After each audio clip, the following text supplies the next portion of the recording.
మనం లోకానికి వెలుగంటాం, మనమే చీకట్లో ఉంటే యేసు ప్రభు నామము అన్యజనుల మధ్యలో ఏమవుతుంది? దూషింపబడుతుంది. అందుకే గాంధీ మహాత్ముడు అన్నాడు, show me one Christian, I will become one.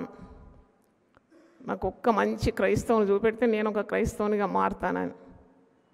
అంటే మనం ఒకసారి స్వపరీక్ష చేసుకుందాం.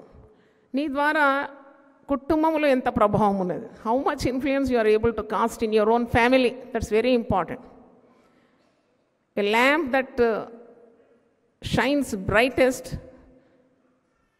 will shine more brighter at the way it is at the place where it is posted అంట. ఒక ఎలక్ట్రిక్ దీపం లేక దీపస్తంభం చాలా దూరం అది వెలుతురు విరజిల్లుతుందంటే అది ఎక్కడైతే నాటపడిందో అక్కడే ఎక్కువగా ప్రకాశిస్తుందంట. దేవుని స్తోత్రం, హల్లెలూయా. మనం చాలా మటుకు చాలా కార్యాలు చేస్తాం, కానీ మన సొంత వారిని మనం ఇన్ఫ్లుయెన్స్ చేయలేకపోతాం. అది పెద్ద ఓటమిగానే భావించాలి. ప్రభు దగ్గర ఏడవాలి, కన్నీరు గార్చి ప్రార్థించి ఒప్పుకుంటే దేవుడు చాలా గొప్ప దేవుడు కదా. Is a mighty God. Hallelujah. మనకేం వేషధారణ అవసరం లేదు. కనుక కొన్ని కార్యాల్లో మనకు దిద్దుబాటు చాలా అవసరం.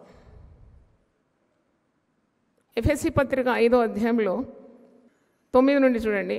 Ephesians 5th chapter 9th verse. వెలుగు ఫలము సమస్త విధములైన మంచితనము, నీతి, సత్యమును వాటిలో కనబడుచున్నది. గనుక ప్రభుకి ఏది ప్రీతికరమైనదో దానిని పరీక్షించుచు ప్రభుకి ఇష్టమైనది ఏది అని వెతకాలన్నమాట. Hallelujah. What God loves in you, what does he need in you, that is very important. నువ్వేదో హడావుడిగా ఎన్నో కార్యాలు చేస్తున్నావు అని కాదు. దేవునికి ఇష్టమైన పనులు నువ్వు చేస్తున్నావా?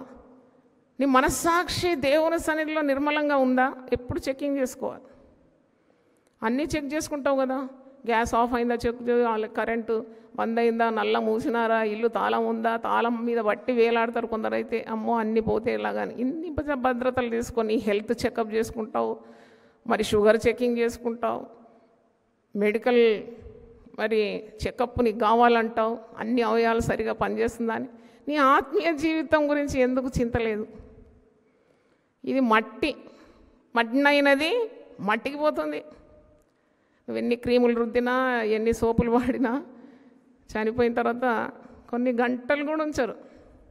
చనిపోయిన తర్వాత ఒక్క ప్రశ్న ఎప్పుడు అడుగుతారు, ఎప్పుడండి బరియల్? బా ఎంత ఆత్రమండి వీళ్ళకి పాతి పెట్టడానికి. ఎంత సేవ చేసినా కానీ అదే ప్రశ్న అడుగుతారు.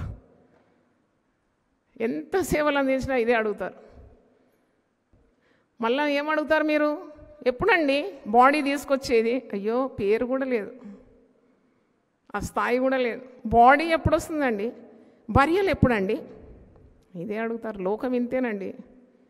శాశ్వతమైనది నీ ఆత్మ.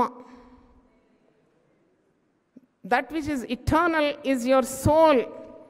నీ ఆత్మ ఏ విధంగా ఉంది, ఎలాగ ఎదుగుతుంది, దేవుని చిత్త ప్రకారం ఉందా, ఇవన్నీ నువ్వు చాలా స్వపరీక్ష చేసుకోవాలి. Your final destiny where your soul is going to be, that matters much. దానికి ఎక్కువ విలువ ఇవ్వాలి. ప్రతివాడు ఈ లోకాన్ని వదిలిపెట్టిపోతాడు. చాలా జాగ్రత్తగా ఉండాలి. మన వెంట ఏది రాదట. పెద్ద భవనాలు కట్టినా నీ వెంట రాదు. నువ్వెంతమందిని ప్రేమించినా వారు నీ వెంట రారు. నువ్వెంత సమకూర్చుకున్నా నీ ధనము నీ వెంట రాదు. నీకెంత పలుకుబడి ఉన్నా అది నీ వెంట రాదు. కానీ నీ క్రియలు నీ వెంట వచ్చును. ఈ చెడ్డ రోజుల్లో మంచి ప్రభువును మనం కలిగి ఉండాలి. దేవునికి స్తోత్రం. అప్పుడే మనం ఈ లోకానికి వెలుగు వలె కనబడతాం. హల్లెలూయా.